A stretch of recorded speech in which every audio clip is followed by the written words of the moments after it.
While big photography blogs were busy talking about the new Godox AD400 Pro, Godox snuck in another little announcement. No, it's not another new light, but instead, it's a new head design for the Godox AD200. If you don't know, last year Profoto released the A1, which is like a juiced up speedlight with a round head. And the entire internet, or, well, I guess just Profoto ambassadors and who Profoto sent the A1 to, started talking about how that round flash was just more desirable as a light source. This was always a bit silly to me. Just because it's round doesn't make your light any more soft. The only way to make light softer is to increase its size relative to the subject. Also, this round head loses any significance as soon as it's put inside a modifier, where the size and shape of the modifier are going to dictate the light quality. Now don't get me wrong, the Profoto A1 does look really nice, and it has some pretty cool functionality with the grids and the quick gels that are all used with magnets, similar to what Magmod has been doing for years. Really similar. Alright, let's get back to Godox.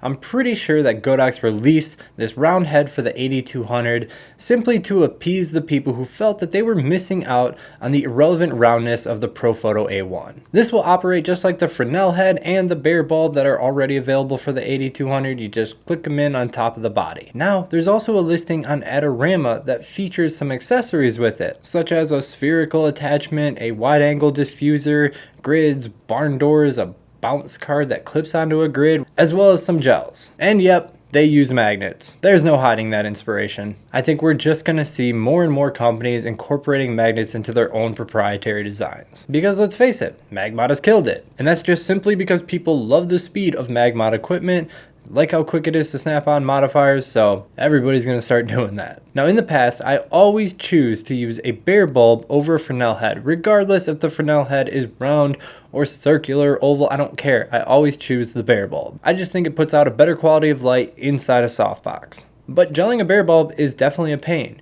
even with precision perfectly cut ones like you can get from flashgels.com. It's just a lot of fumbling and you need to put a little rubber band on there. It just takes a little bit of effort. These magnetic gels would make gelling inside of an open softbox like a glow parapop so easy that I'd actually be willing to consider switching from bare bulbs. Okay, so this announcement aside, I actually think that there's a better way that Godox could incorporate this design into another one of their products. Here's my idea, hastily created in Photoshop. So let's take this new round head and let's double the amount of power that it can receive. And then let's incorporate that into the AD200 accessory. Either make it connectable with the 6 pins or just design an entirely new AD200 with the bulb built right in. That way all you have to do is toss on the 2 power packs and there's no switching bare bulbs in order to start using the Godox AD200. And then you would have a 400 watt head that has the functionality to work with any of these new quick modifiers. You pair that design with an open softbox like the Glow Parapop, like the Alpha Speedbox, that has nothing obstructing the inside so you can quickly put inside